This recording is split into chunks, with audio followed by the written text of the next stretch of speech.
Sophie Cunningham and her Fever teammates get heroes welcome back in Indianapolis after hostile backlash to her stance on trans athletes.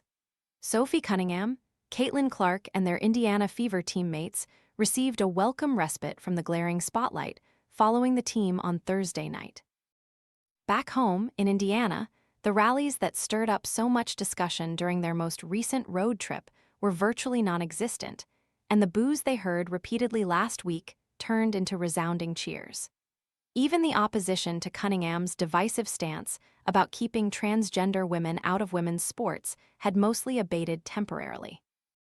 It wasn't just players who were ready to move on from the controversy, even if it only stops briefly in Indianapolis. After you work out, you can feel worn out. Reach for core power and rise to a whole new level of recovery.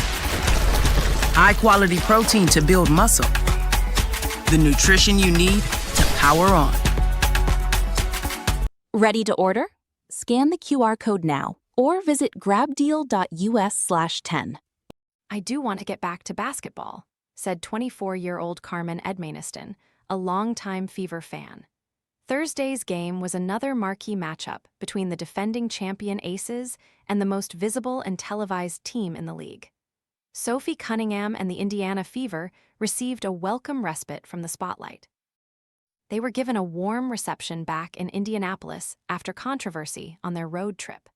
They met in last year's WNBA semifinals and twice earlier this season, with the Fever winning each game by more than 15 points on the road.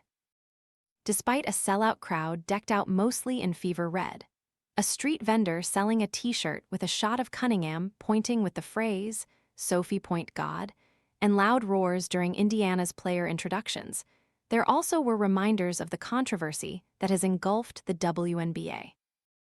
A lone protester outside Gainbridge Fieldhouse made his argument in support of Cunningham's position with a bullhorn. Inside, the signs carried messages such as, "I want to play like Sophie," and "Thank you for standing up for girls, Sophie." That wasn't the reception Cunningham got last week in Seattle, Portland, or Minnesota, where Coach Cheryl Reeve wore a t-shirt during Sunday's game with the message, "Trans kids belong." The Fever are expected to be greeted with another rally when they travel to Chicago on Saturday, because Cunningham has not backed off her stance despite the criticism. "I was asked a question, and that's simply what it was. I wasn't trying to make a statement. I was trying to clear the air, and I did that back in February, so it is what it is," she said Wednesday at practice. "We're in the middle of the season, so I'm going to keep it at that. Our team is good, my teammates are good, our locker room is great." Cunningham's position is merely the latest episode in a Fever season filled with drama. In recent weeks, supporters of Sophie Cunningham have had their rallies gate-crashed by pro-trans activists, leading to verbal and alleged physical confrontations over the matter. Cunningham has faced backlash following her comments on protecting young girls from biological men in sports. Political activist Riley Gaines claimed that a WNBA staffer told her to put down her sign, which threw support behind star Sophie Cunningham amid the ongoing trans athlete debate. While Clark and Angel Reese each have 7 technical fouls, the most in the league and one short of an automatic one-game suspension, Clark also has been involved in a sideline spat with coach Stephanie White. And some of the contact she has incurred this season has stirred a debate that has reached the U.S. Congress over whether she's being unfairly targeted.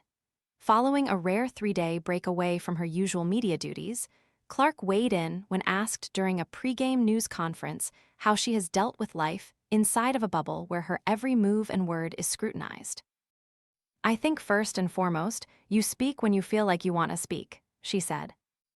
"I've been in this position for 5 years now, 4 years, and I think I have a good feel of what's going to be asked, what's not going to be asked, how to approach each situation, and I try to just show up and be myself every single day, and I hope fans can feel like they can connect with me in that way."